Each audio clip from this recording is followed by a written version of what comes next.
Hello বন্ধুরা, আজকে আমি আপনাদের সাথে চিকেন রেজালার রেসিপি শেয়ার করব।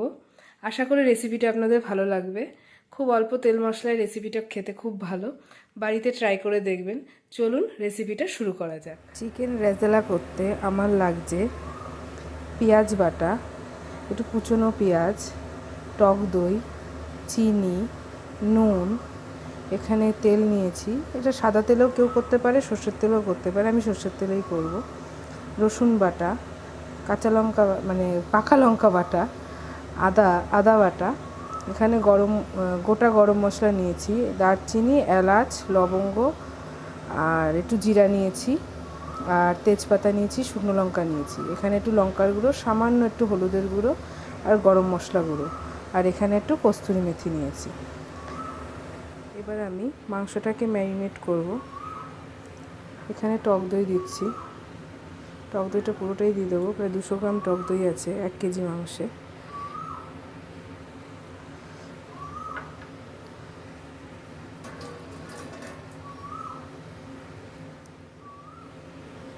এবার এখানে একটু পেঁয়াজ বাটা দিচ্ছি,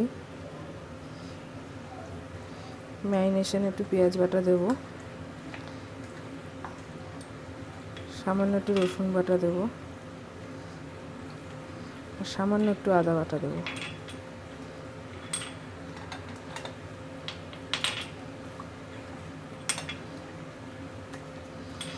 এই দিয়ে ম্যারিনেট করব। আর এর সাথে আমি একটু নুন দেব,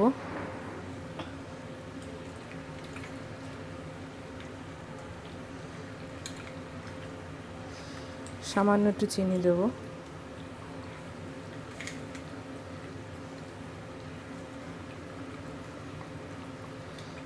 লঙ্কার গুঁড়ো দেবো,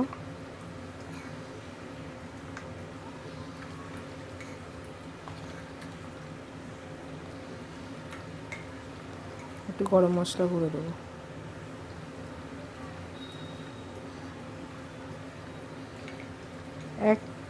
অল্প একটুখানি হলুদ দেবো। এই রান্নাটাতে বেশি হলুদ লাগে না, তাই জন্য আমি এখানে হলুদটা কম দেব। এই দিয়ে মেখে রাখবো, আধা ঘন্টা মতন মেখে রেখে দিতে হবে। আমি কড়াইতে তেল দেব। আমি এখানে সর্ষের তেলে করছি।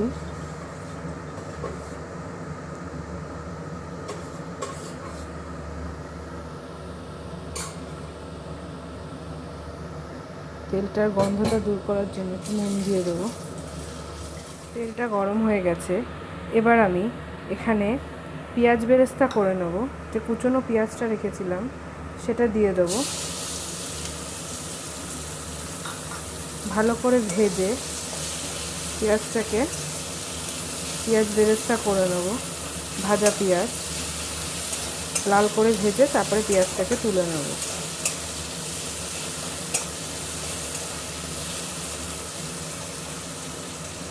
এবার দেখুন পেঁয়াজটা ভাজা হয়ে গেছে, গোল্ডেন ব্রাউন করে ভেজে নিয়ে এবার পেঁয়াজটাকে আমি তুলে নিচ্ছি।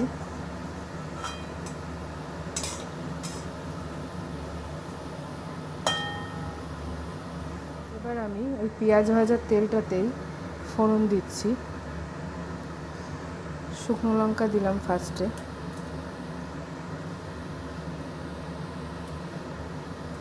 তেজপাতা দিয়ে দিচ্ছি, এখানে দারচিনি দিয়ে দিলাম,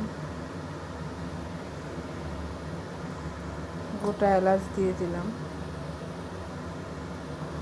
লবঙ্গ দিয়ে দিলাম। এর মধ্যে সামান্য একটু চিনিও ফোড়ন দেব। চিনিটা ফোড়ন দিলে ভালো কালার আসে।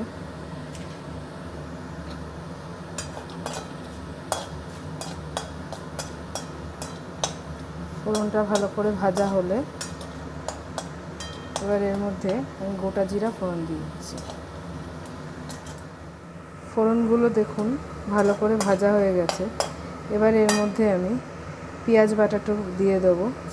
কিছুটা পেঁয়াজ বাটা মাংসে দিয়েছিলাম, বাকিটুকু এখানে ঢেলে দিলাম।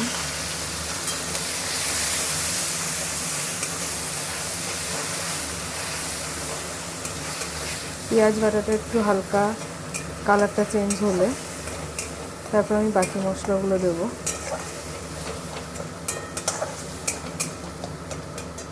দেখুন পেঁয়াজটা কালারটা একটু চেঞ্জ হয়ে এসছে। এবার এখানে আমি রসুন বাটা দেব প্রথমে।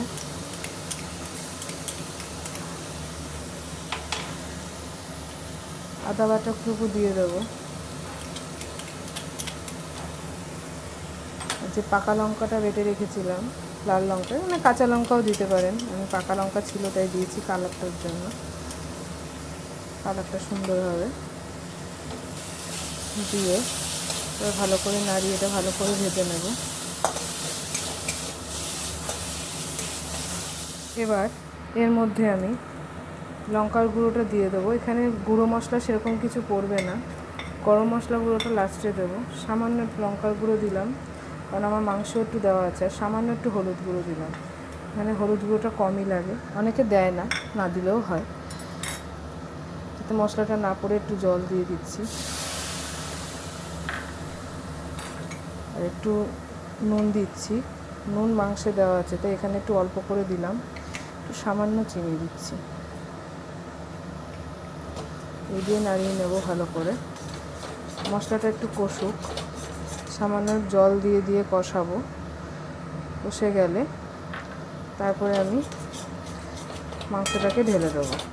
দেখুন মশলাটা কষে গেছে, মশলা থেকে হালকা তেল উঠে এসছে। আমি একটু তেল কম খাই, তাই রান্নায় একটু তেল কম দিয়েই রান্নাটা করি। যে কোনো রান্নায় রেসিপিতে আমি একটু তেল কম দিই। আমি বেশি তেলের রান্না খুব একটা পছন্দ করি না। এই পর্যায়ে আমি ম্যারিনেট করা মাংসটাকে ঢেলে দেবো। মাংসটা ঢালার পরেই মাংসটা থেকে জল ছেড়ে যাবে, এই জলেই সিদ্ধ হয়ে যাবে। যদি দরকার হয় তাহলে দেবো সামান্য। এই রান্নাটাতে খুব একটা বেশি মশলা পড়ে না, খুব অল্প মশলায় রান্নাটা খেতে খুব ভালো হয়। করে দেখবেন, খুব সামান্য মশলায় অল্প তেলে রান্নাটা খুব ভালো হয়। দই দেওয়াতে যেটুকু তেল ছাড়বে, এছাড়া খুব বেশি তেল না দিলেও হয়। যারা বেশি তেল খান তারা বেশি তেল দিয়ে করবেন, আমি কম তেল খাই তাই আমি একটু কম তেল দিয়েই রান্নাটা করছি। এই পর্যায়ে আমি এটাকে ঢেকে দেবো।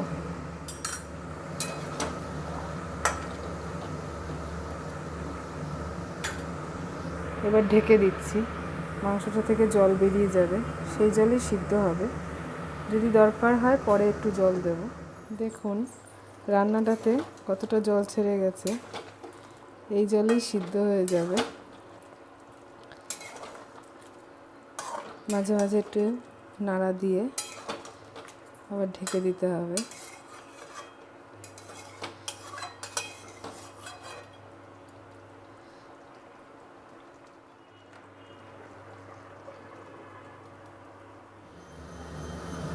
দেখুন চিকেনটার থেকে তেল ছেড়ে গেছে, আমি এইটুকু ঝোল রাখবো।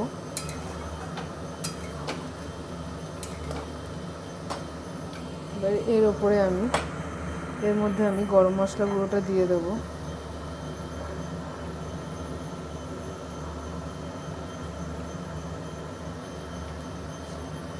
আর যে পেঁয়াজের বেরেস্তাটা করে রেখেছিলাম সেটাও ছড়িয়ে দেবো।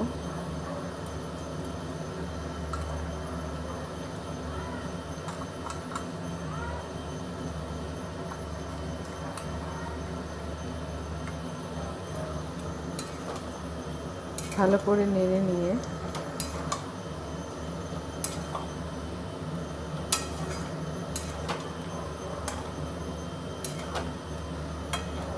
চিকেনের ওই জলেই সিদ্ধ হয়ে গেছে, আমি আর এক্সট্রা জল দিইনি। ভালো করে নেড়ে নিয়েছি। এবার এর মধ্যে একটু কসুরি মেথি ছড়িয়ে দেবো।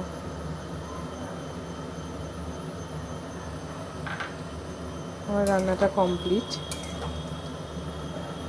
ভালো করে নাড়িয়ে নিয়ে 5 মিনিট মতন ঢেকে রাখবো।